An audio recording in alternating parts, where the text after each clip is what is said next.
The Chairman, Human and Environmental Development Agenda Head at Resource Center, Lanre Suraj, joins me now for more. Mr. Suraj, good to have you join us on TVC News at 10.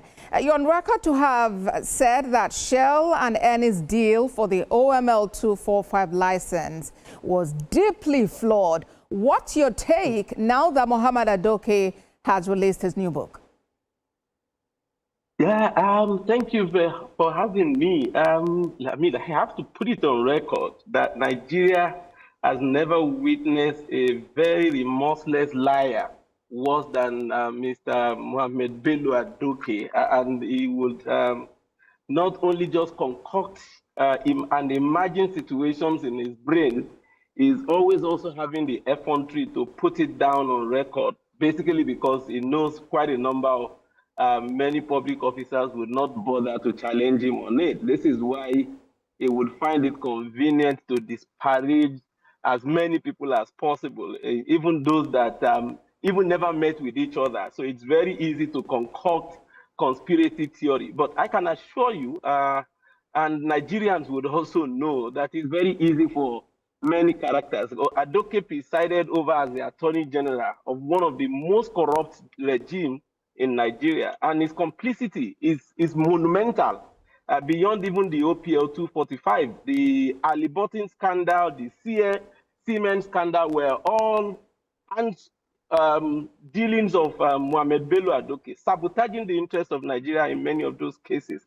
But it is not different from the OPL 245. He midwifed the process, was to the extent, and that was why I also sued him to court, and the defamation case is still pending, was to the extent where he used the private email of Abubakar Aliyu, AG Properties, to send email to Chase Bank in London to release $1.1 billion, to which quite a lot of them benefited from. And evidence are there. EFCC has the evidence. EFCC have the evidence of where and how he directed and also issued that email, using the email address of A. Aliyu's property company and signing up with his name. But he would tell those lies because he knew that it is just very difficult many times for government officials. But that is not the same thing for many of us, the civil society. You know, the fact that the court, and this was a case that was actually compromised, unfortunately, so I wasn't even surprised seeing the vice president of the country at that public presentation, because this was actually a case that was sabotaged by this government. Unfortunately, Mr. Suraj. Yeah. Yes, you know, earlier you mentioned that Mr. Adoke lied. I would really like you to explain what you mean by that. And now that this book has been released, well-attended events there, talking about the scandal, what do we pick from it? What do we take from it? Yeah, Adoke just knowing. So when you have a company, so let me tell you the genesis so that many people can know. What was called Malabu was a company that was incorporated by Danny Tete, Mohammed Sani, who is actually Mohammed Abacha's, that's Sani Abacha's son, and the third person. 3 people actually incorporated. Adoke superintended over the sale of that OPL 245 from a Malabu that was only owned and managed by Danny Tete. And that was because Abacha family was having issues with the government. And they concocted, they designed the sale and sold it, and only a Tete got them. And that's why Abacha is still in court.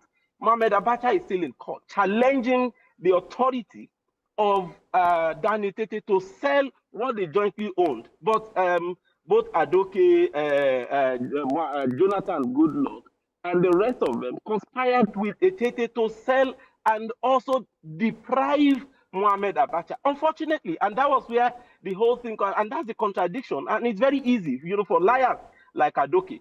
The fact that you said that Sani Abacha or Mohammed Abacha does not have any entitlement to OPL 245, it nullifies everything that has to do with it. So what affects Mohammed Sani also affects Danny Tete, because it was a company that they jointly owned, and it was a single issuance of the license. So once you cancel, it cancels both for Mohammed Sani, it cancels for Danny Tete. But because of the conspiracy, the corruption and the stealing that was actually revolving around the $1.1 billion that was shared between the people in the Jonathan's government, superintended over by Adoke, and we're still going to actually sue him for some of the libelous statements that he made there. He can always fabricate in his mind to say that the former vice president met with some international NGO and then also with local NGO. He actually made himself feel important and look important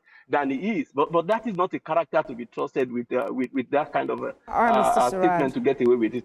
All right, Mr. Suraj, thank you for sharing your thoughts with us. Chairman, Human and Environmental Development Agenda Header. Thank you again, Lanre Suraj.